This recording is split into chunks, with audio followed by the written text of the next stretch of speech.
Hello, it's Stuart here from Champion Stuart Estate Agents. Just want to do another Thursday's Tenants Insight video.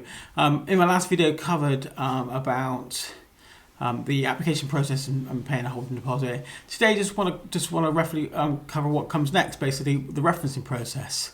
So once the holding deposit is paid, we are going to reference all the parties that are going to be on the tenancy agreement. So we will conduct a credit check, we will conduct employment check, and we will conduct a landlord check. To start with, we will conduct a credit check. So that's probably the first thing that we're going to do. Obviously, if you've got any county court judgments, then that's going to be quite a big red flag.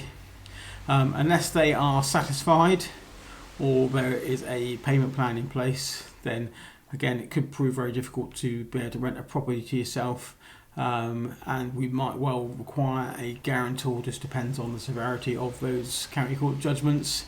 So that's something to be mindful of. So maybe if you're looking to apply for a property, then maybe it's a good idea to get a copy of your credit file from one of the credit suppliers like Check My File or Experian, just to have a look, just like you would do if you were applying for a mortgage.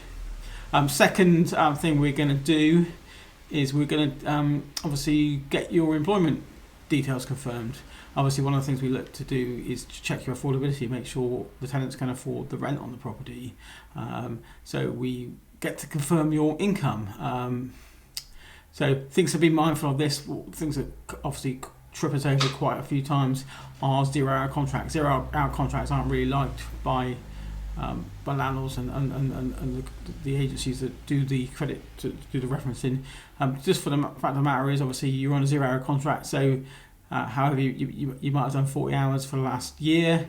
Obviously, if work dries up, you could be down to 0 hours and obviously have no money coming in. So it's a bit of a red flag on 0 hour contracts. So normally you'd need a guarantor to overcome that.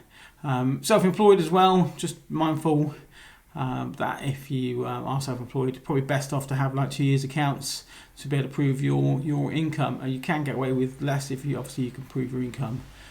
So obviously, but just, if you are just got self-employed, then please just be mindful of that. One way to overcome that, obviously, having a guarantor or the ability, if you've got savings, to pay the first 6 months rent up front, because obviously that removes then the affordability kind of issue on that.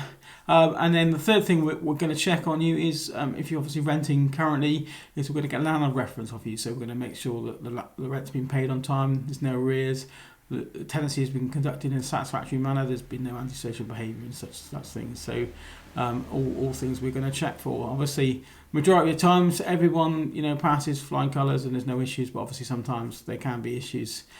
We will need to further investigation, and obviously if there is some warning flags, amber flags, then obviously it's down to the landlord whether he's going to accept you or not. Obviously it might well do if you provide a guarantor. So obviously having a guarantor does help things. I hope you find this kind of information useful, what goes on, what things to be mindful of, and obviously things you can do to help. So main takeaways really are, if you've got a guarantor and you run into issues, then that's going to really help you. And obviously the ability to pay 6 months up front is obviously going to help you as well immensely. So if you come unstuck, then those two things are going to probably get you over the line. If you do have any questions about the process, then feel free to reach out and contact me. I'll be happy to answer any questions that you have. Thanks for watching, and watch out for my next one.